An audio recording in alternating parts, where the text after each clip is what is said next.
Guys, അപ്പൊ ഇന്ന് നമുക്കൊരു ഡേ ഇൻ മൈ ലൈഫ് ഉണ്ടാലോ. ചെറിയ ചെറിയ പ്രശ്നം കൊണ്ട് നമുക്ക് വീഡിയോ അങ്ങനെ കംപ്ലീറ്റ് ആക്കാൻ പറ്റിയില്ല കേട്ടോ. നല്ലൊരു ഉഷാറിലായിരുന്നു നമ്മ ഇന്നത്തെ വീഡിയോ തുടങ്ങി. അപ്പൊ നമ്മ രാവിലെ തന്നെ എണീച്ച് നമ്മുടെ റൂമിലെ കർട്ടനൊക്കെ പൊക്കി വെച്ച് ജനലൊക്കെ തുറന്നിട്ട് നല്ല പ്രകൃതി ഭംഗി ആസ്വദിച്ച് കുറച്ചേരം നിന്ന്. പിന്നെ അത് കഴിഞ്ഞിട്ട് നമ്മുടെ ബെഡ്ഷീറ്റ് ഒക്കെ വിരിച്ചിട്ടു, റൂമൊക്കെ ഒന്ന് സെറ്റ് ആക്കിയിട്ടുണ്ട്. അപ്പൊ ഇതാണ് നമ്മുടെ റൂം. അപ്പൊ നമ്മുടെ ഹോം ടൂർ നമ്മൾ അപ്ലോഡ് ചെയ്യുന്നുണ്ട്. അപ്പൊ ആ വീഡിയോ കാണാനായിട്ട് നിങ്ങൾ നമ്മുടെ ചാനൽ സബ്സ്ക്രൈബ് ചെയ്യണോട്ടാ. ബെല്ലൈക്കണും കൂടി അമർത്തി കഴിഞ്ഞാൽ ഞാൻ എന്ത് വീഡിയോ ഇട്ടാലും നിങ്ങൾക്ക് അതിന് നോട്ടിഫിക്കേഷൻ വരുന്നതാണ്. അതൊക്കെ പിന്നെ പറയണ്ടാലോ അല്ലെ, നിങ്ങൾ അതൊക്കെ ചെയ്തോളൂ അല്ലേ. അങ്ങനെ ഞാൻ താഴത്തോട്ട് പോയി. നമ്മുടെ ഈ സ്റ്റെപ്പിന്റെ ഇവിടെ ആയിട്ട് ഈ ഒരു ചെറിയ ജനലുണ്ട് കേട്ടോ, അതിന്റെ കർട്ടനൊക്കെ നമ്മൾ തുറന്നിട്ടിട്ടുണ്ടായിരുന്നു. പിന്നെ ഇത് നമ്മുടെ റൂമിലത്തെ ജഗ്ഗാണ്. രാവിലെ എണീക്കുമ്പോൾ തന്നെ അതിൽ വെള്ളം നിറച്ച് നമ്മൾ റൂമിൽ കൊണ്ടുവന്ന് വെക്കും. അപ്പൊ വൈകിട്ടൊന്ന് പുറത്തു പോകാനുണ്ട്, അതുകൊണ്ട് നമ്മ പണികളൊക്കെ പെട്ടെന്ന് സൈഡാക്കേണ്ട. അങ്ങനെ വീട് ഫുൾ അടിച്ചു വാരി. അപ്പോഴത്തേക്കും ഇവിടെ ഉമ്മച്ചി ദോശ ചുടണ്ടായിരുന്നു. പിന്നെ ഇത് നമ്മുടെ ഉമ്മച്ചിയുടെ കുറെ ചെടികളാണ്. ഇതെന്തുട്ടാ സാധനം മനസ്സിലായി, ഇത് നമ്മുടെ പൈനാപ്പിളുടെ പൊക്കത്തുള്ള സാധനമില്ലേ, അതാണ്. ഇനി നമുക്ക് കുറച്ച് അലക്കാനൊക്കെ ഉണ്ട്. അപ്പൊ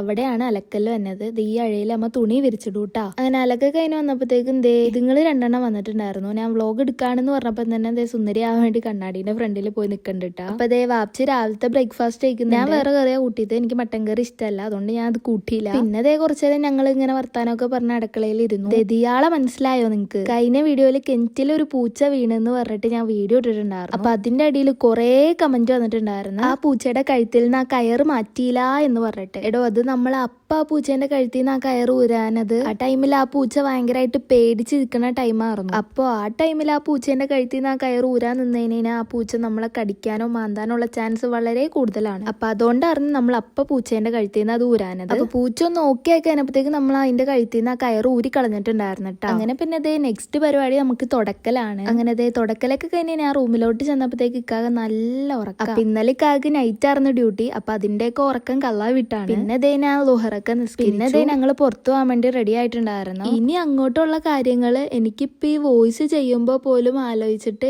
എന്തൊക്കെയോ ഒരു അവസ്ഥയാട്ടോ. ഇക്കാക്കയുടെ വണ്ടി വർക്ക്ഷോപ്പിലായോണ്ട് ഇക്കാനെ കളിക്കണോടത്താക്കാൻ വേണ്ടി കൊണ്ടുപോകാൻ കേട്ടോ ഞാൻ. ഞങ്ങള് പെരുമ്പാവൂർ പോകാൻ വേണ്ടി റെഡിയായി നിക്കാണ്. ഞാനും ഓണംകുളത്ത് ഇക്കാനെ കൊണ്ടുപോയി ആക്കി. ഇക്ക എനിക്ക് വണ്ടി തിരിച്ച് തന്നിട്ടിട്ടുണ്ടായിരുന്നു. അങ്ങനെ ഞാനും ഉമ്മച്ചിയും കൂടെ റെഡിയായി വണ്ടിയിൽ കയറി നല്ല ഉഷാറായിട്ട് നമ്മള് പെരുമ്പാവൂർ എത്തിയിട്ടുണ്ടായിരുന്നു. മൂർക്കന്റെ പൊക്കത്താ കയറിയിരുന്നു പോയേന്നുള്ള കാര്യം ഞങ്ങൾ അറിഞ്ഞില്ല എന്ന് മാത്രം. സംഭവം എന്താന്ന് ഞാൻ പറഞ്ഞുതരാം. പെരുമ്പാവൂരെത്തി ഞങ്ങള് കടയിൽ കയറി സാധനവും വാങ്ങി. സാധനം വണ്ടിയിൽ വെക്കാൻ വേണ്ടിട്ട് സീറ്റ് നോക്കിയപ്പോ വണ്ടീന്റെ ഉള്ളിൽ കിടക്കണ മൂർക്കന്റെ കുഞ്ഞ്. പാമ്പിനെ കണ്ടവിടെ ഞാനും ഉമ്മച്ചി അവിടെ കിടന്ന് എന്താ കാണിച്ചതെന്ന് അറിയില്ല. ആ സമയം കൊണ്ട് അവിടെ എന്തായാലും ആൾക്കാർ കൂടിയിട്ടുണ്ടായിരുന്നു. രസം എന്താന്ന് വെച്ചാൽ വീട്ടിൽ നിന്ന് പെരുമ്പാവൂർ വരെ ഞങ്ങളുടെ ഒപ്പം മൂപ്പരും ഉണ്ടായി. ഞങ്ങൾ അത് അറിഞ്ഞില്ല. എന്തോ ഭാഗ്യം കൊണ്ട് ഞങ്ങൾ അത് കുത്തിയില്ലാന്ന് മാത്രം. എന്ന് കേൾക്കുമ്പോ തന്നെ പേടിയാ. അതിനെ നേരിട്ട് കണ്ടപ്പോ തന്നെ ഉള്ള ജീവനും കൂടി ജീവനൊന്ന് തിരിച്ചിട്ടാൻ അടുത്തുള്ള കടയിൽ കയറി ഒരു ഷെയ്ക്കും കുടിച്ചു.